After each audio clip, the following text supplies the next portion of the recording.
Well, hey guys, welcome back and welcome to another episode of Gly Shorts. That's right. Okay, where are we today? Well, I'll be honest with you. I don't usually do urban explorations, but this was kind of interesting and I wanted to show it to you guys. Okay, so let's step away from the old cabins for a bit. We'll reel ourselves into more modern times. And I'm going to give you a tour of this place because there's some interesting things around here. Okay, let's get after it. Okay, so it's abandoned. I don't know if it's 100% forgotten though. Probably not. Let's go through the front door here. Look at how people have shot the heck out of this thing. Look at this. All full of holes. Okay, let's head on inside. All right, we got a big room in here. And what they were doing in here is stripping out all the copper wire, and they took all the ballasts, just about anything that they thought that they could reuse or resell. That piece of metal up there off the light fixture is what's making the bell noise.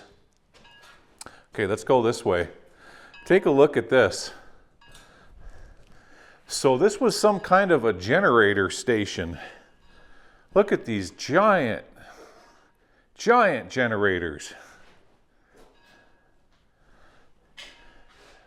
I can't believe they're still here unless, you know, they're still planning on removing these things.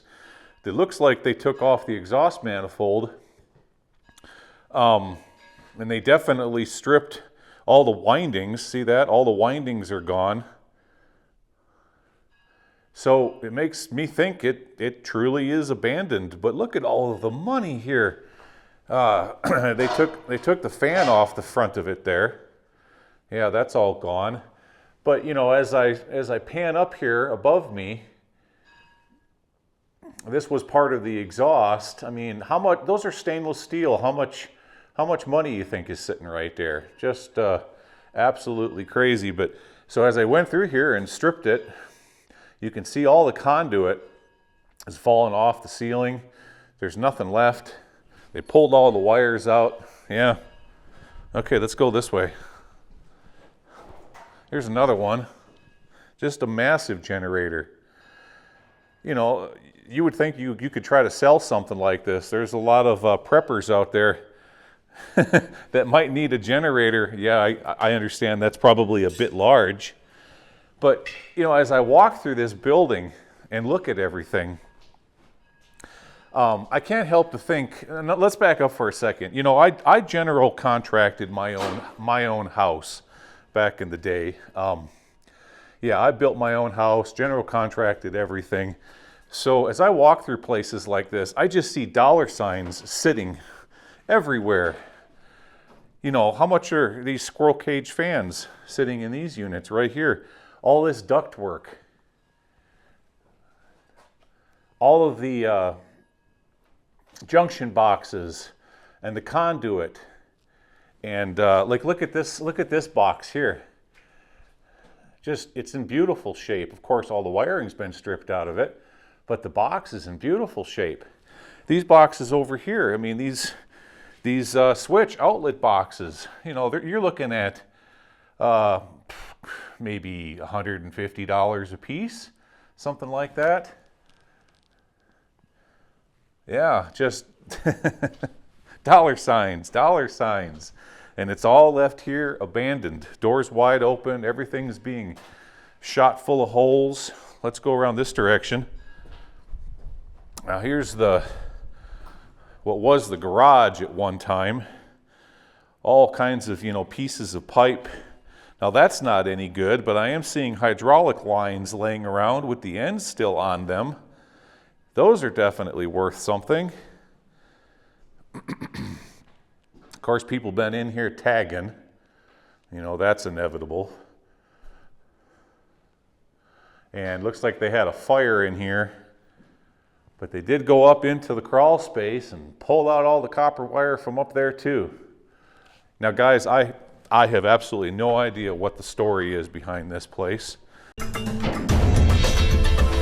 An inactive government facility in Nevada is being systematically trashed and looted by vandals. It's located in the heart of the desert, an installation that was run, ironically, by the United States Coast Guard. The I-Team's Glenn Meek has been looking into this rampant theft, the vandalism at this former navigation station. And as taxpayers, we all helped fund this station. Now it is shuttered, and the looting that's going on is not only sad, it raises questions about why valuable government property wasn't salvaged before scavengers got to it. Today, it's little more than a high-tech haunted house.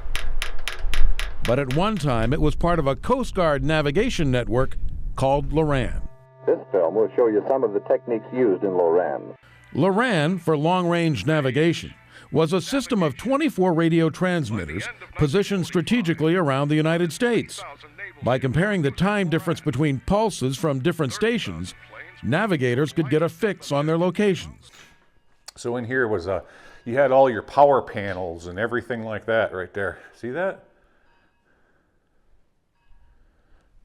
You know, a box like that, how much is something like that worth? Just, you know, thousands of dollars, I would guess.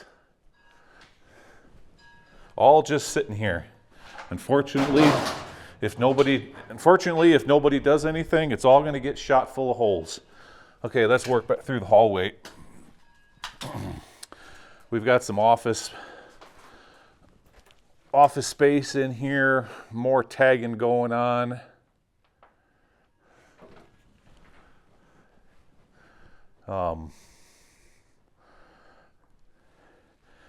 Back that way, another small office. There's the bathroom. It had a shower, so you know the fact that they had a shower out here tells me that there was people staying here 24/7.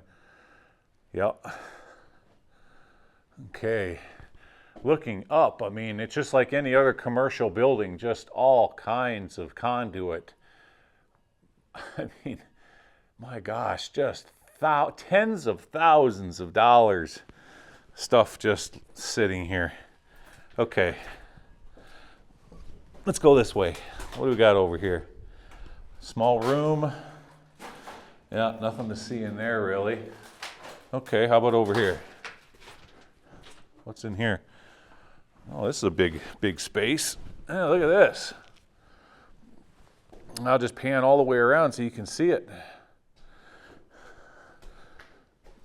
Computers, external outlets, receptacles, admin 1, receptacles, ops 2.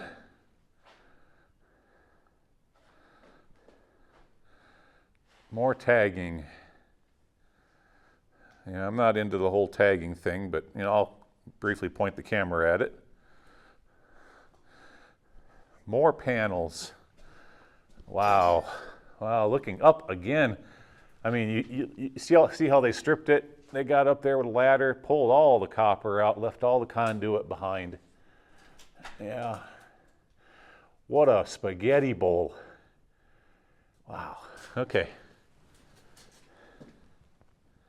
Yeah, I know there's you know, some of you folks that are watching this right now. You're like me.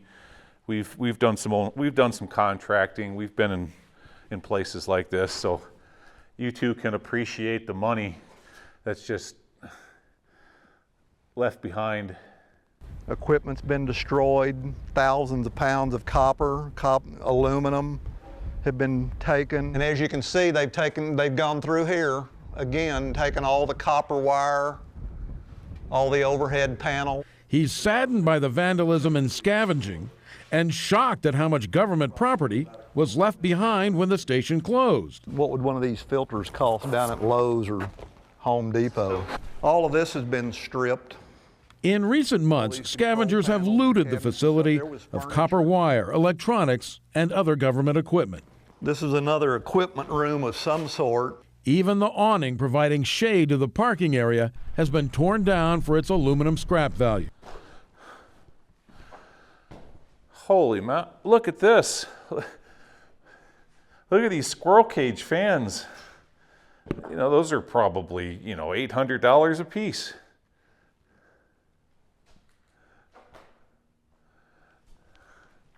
Amazing. Just amazing. 2 Generac power systems. Holy cow. Look at that.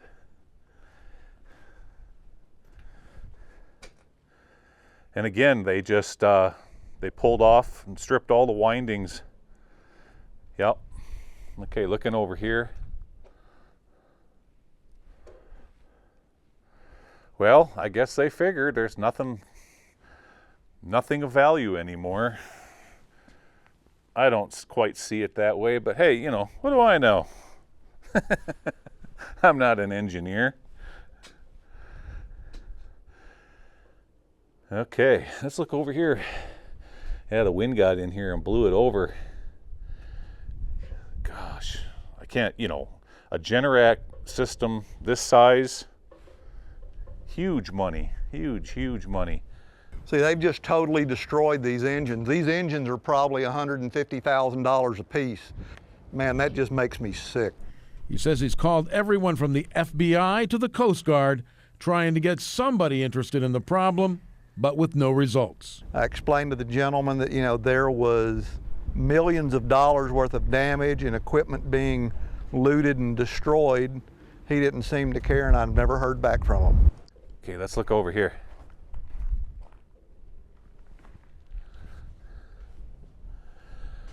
Just more and more power-related things. I wonder where they were sending all this power to. Yeah. Huh. Pretty interesting. Experts say the nation's GPS navigation system is at risk of being jammed or spoofed, and there's no backup in place. But an I-team investigation reveals that a viable backup system operating right here in southern Nevada was killed by government bean counters. There was obviously a lot of valuable equipment there, and it's too bad that it could not have been secured better. Dana Goward was the Coast Guard official given the duty of dismantling the Loran stations. Now he's part of a private group trying to work with the government to restore the Loran network with an enhanced version called eLoran.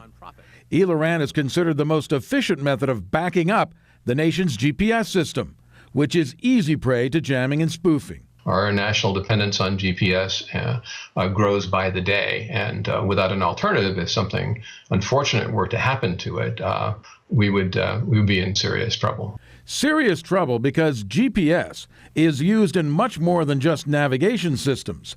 Timing signals from the satellites are also used to regulate everything from traffic lights to power grids and cell phone towers. Iran claims it has captured one of America's most sophisticated spy planes. In a real-world example, Iran claims it used GPS spoofing a few years back to trick a U.S. drone into landing intact at one of its airfields.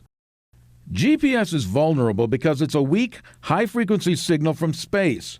But Loran is a powerful low-frequency signal based on Earth, and it's nearly impossible to jam.